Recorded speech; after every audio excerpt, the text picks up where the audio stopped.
बचपन ही से सुना है कि पैसा सब कुछ नहीं है, लेकिन बहुत कुछ होता है। हम अपनी सारी ज़िंदगी पैसा कमाने के पीछे भागते हैं, पर इसे सही से खर्च करने का, सही जगह पर इन्वेस्ट करने का पता नहीं होता। इसलिए हमें ज़रूरत है फाइनेंशियल नॉलेज को सीखने की, जिसकी वजह से हम अपनी ज़िंदगी में फाइनेंशियल फ्रीडम को अपना सकें।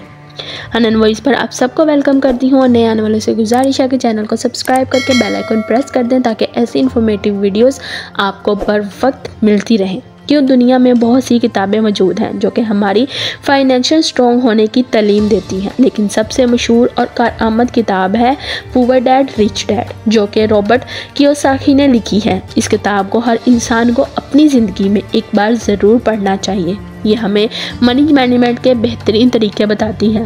रिच डैड पुअर डैड की कहानी कियोसाकी की ज़िंदगी की ही है। इस किताब में वो अपने दो फादर्स के बारे में लिखते हैं। दरअसल रॉबर्ट अपने खुद के बाप को पुअर डैड और अपने दोस्त माइकल के बाप को रिच डैड कहते हैं। इनके पुअर डैड काफ़ी ज़्यादा तालीम याफ्ता होते हैं और इंटेलिजेंट भी, और पेशे से वो PhD होल्डर्स टीचर होते हैं, लेकिन पूरी ज़िंदगी फाइनेंशियल स्ट्रगल करते रहे।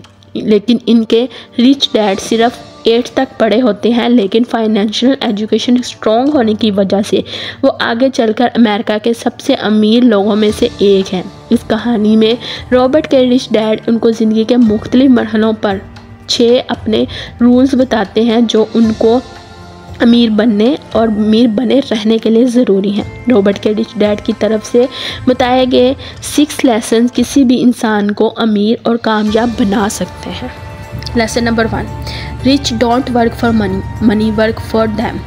रॉबर्ट के रिच डैड कहते हैं कि दुनिया के ज़्यादातर लोग एक फियर सर्कल में फंसे हुए हैं। वो इस सर्कल को रैट रेस कहते हैं। ज़्यादातर लोगों की ज़िंदगी सिर्फ एक अच्छे कॉलेज में पढ़ना, एक अच्छी नौकरी तलाश करना, शादी करना और इसके बाद अपने लाइफस्टाइल को हाई रखने के लिए क्रेडिट कार्ड और लोन का सहारा लेना। इस रैट रेस में लोगों को एहसास ही नहीं होता कि वो मेहनत तो कर रहे हैं, लेकिन उसका फ़ायदा किसी और को ही मिलता है। अब इस रैट रेस में ज़्यादातर लोग नाखुश भी हैं, लेकिन फिर भी वो इसका हिस्सा बने हुए हैं। इसकी वजह फियर सर्कल। अब इसे समझने के लिए हम 2 पॉइंट्स पर बात करेंगे। पहला फियर और दूसरा ग्रीड। Number 1, fear. बचपन से ही हमारे दिमाग में एक बात बिठा दी जाती है कि अच्छे से पढ़ो, नौकरी करो, पैसे कमाओ, और अगर ऐसा नहीं हुआ तो तुम कामयाब नहीं होगे और कोई रास्ता चुनोगे तो फेलियर मिलेगा। हमें कभी रिस्क लेना या दुनिया को एक्सप्लोर करना कभी सिखाया ही नहीं जाता। इसकी वजह से हमारे अंदर एक इनसिक्योरिटी, एक डर बन जाता है और हम न चाहते हुए भी इस रैट रेस का हिस्सा बने रहते हैं। Number 2, greed. जब कुछ खरीदने की ग्रीड, जैसे गाड़ी, घर, इलेक्ट्रॉनिक सामान, ऐसी चीज़ें खरीदने की आदत हो जाए तो इस सर्कल से निकलना और ज़्यादा मुश्किल हो जाता है। हमारे दिमाग में हमेशा सवाल रहता है, अगर पैसे नहीं हुए तो बिल कैसे अदा होंगे या कोई चीज़ कैसे खरीदी जाएगी। हम कभी रिस्क ही नहीं लेते। इस डर से, इनसिक्योरिटी की वजह से हम इस रैट रेस का हिस्सा बने रहते हैं। रिच डैड कहते हैं कि सबसे पहले हमें अपने डर को ख़त्म करके इस रैट रेस से बाहर निकलना होगा। फिर कुछ ऐसा करना होगा कि आप पैसे के लिए नहीं, बल्कि पैसा आपके लिए काम करे। पुरानी कहावत है ना कि पैसा ही पैसे को खींचता है।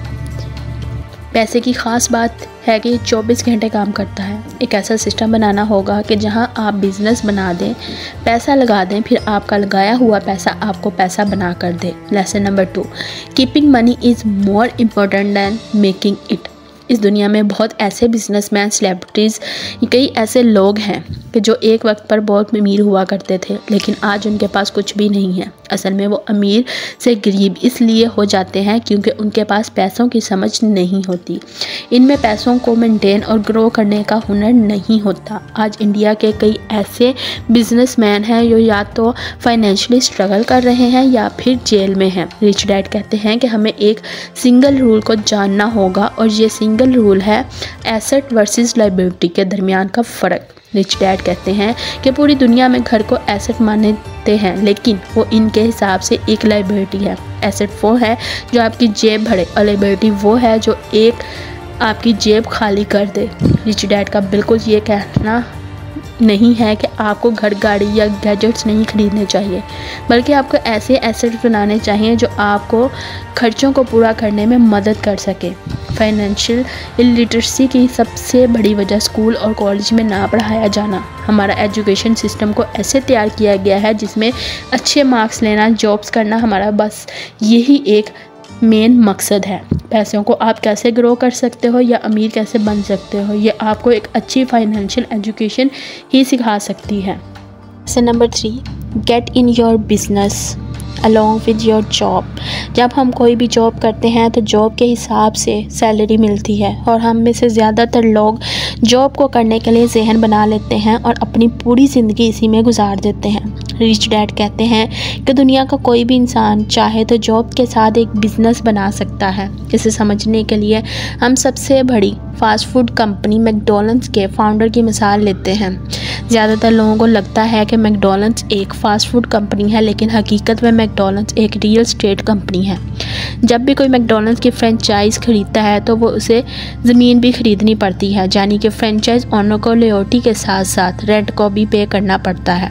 मैकडॉनल्ड्स पूरी दुनिया में सबसे बड़ी रियल एस्टेट कंपनी है। इसी तरह एक आदमी को जॉब के साथ रियल एसेट्स और सोर्स ऑफ इनकम बनानी चाहिए जो इसे पैसा बना कर दे, जैसे स्टॉक मार्केट में इन्वेस्ट करना, शॉर्ट टर्म बॉन्ड्स लेना, प्रॉपर्टी बनाना, रियल एस्टेट में अपना पैसा लगाना।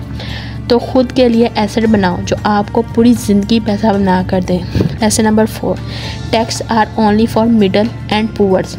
इस चैप्टर में टैक्स की हिस्ट्री बताई गई है कि कैसे टैक्स की शुरुआत इस बात से हुई थी कि सोसाइटी में अमीरों और गरीबों के दरमियान के डिफरेंस को ख़त्म किया जाए। अमीरों से टैक्स लेकर इसको गरीबों की मदद के लिए इस्तेमाल किया जाए, लेकिन वक्त के साथ आहिस्ता आहिस्ता अमीरों के साथ मिडिल क्लास और अपर मिडिल क्लास पर भी टैक्स लगने शुरू हो गए, जिससे पूरा मेथड ही बदल गया और आज अमीर इंसान अपना दिमाग लगाकर इस टैक्स से बच जाता है और एक आम आदमी की 5 महीने की सैलरी इस टैक्स को अदा करने में लग जाती है। एक अमीर आदमी पहले कमाता है, फिर स्पेंड करता है और फिर टैक्स भरता है, लेकिन एक आम आदमी पहले टैक्स अदा करता है और फिर स्पेंड करता है। Lesson number 5, the rich invent money. जितने भी अमीर या सक्सेसफुल लोग हैं जैसे कि Bill Gates, mark Zuckerberg, Elon Musk, धरल भाई अंबानी और केशव बयानी, इन सब ही लोगों ने अपॉर्चुनिटीज़ को देखकर एक्शन लिया और आगे बढ़ते रहे। मार्केट में क्या डिमांड है, लोगों को क्या चाहिए, इस चीज़ को देखकर अपना आइडिया लगाकर इसकी ज़रूरत को पूरा किया, जिससे वो अमीर और कामयाब बने। इन सब ही लोगों ने आइडिया से एक्चुअल मनी को हासिल किया। इसलिए पैसा कमाना नहीं, इसे इन्वेस्ट करने का बेहतर तरीका आना चाहिए। Lesson number 6, work to learn things not for money.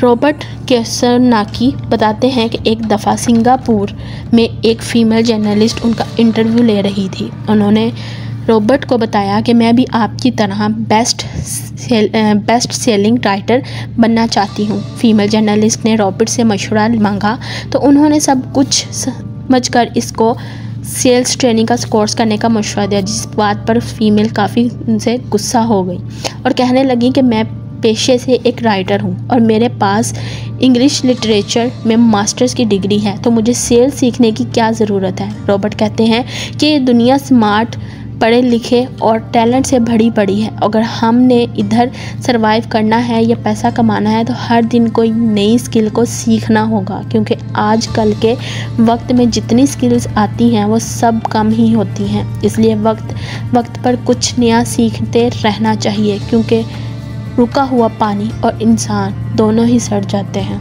उम्मीद है आज की ये वीडियो आपको पसंद आई होगी। पसंद आने की सूरत में वीडियो को लाइक करना, शेयर करना मत भूलिएगा।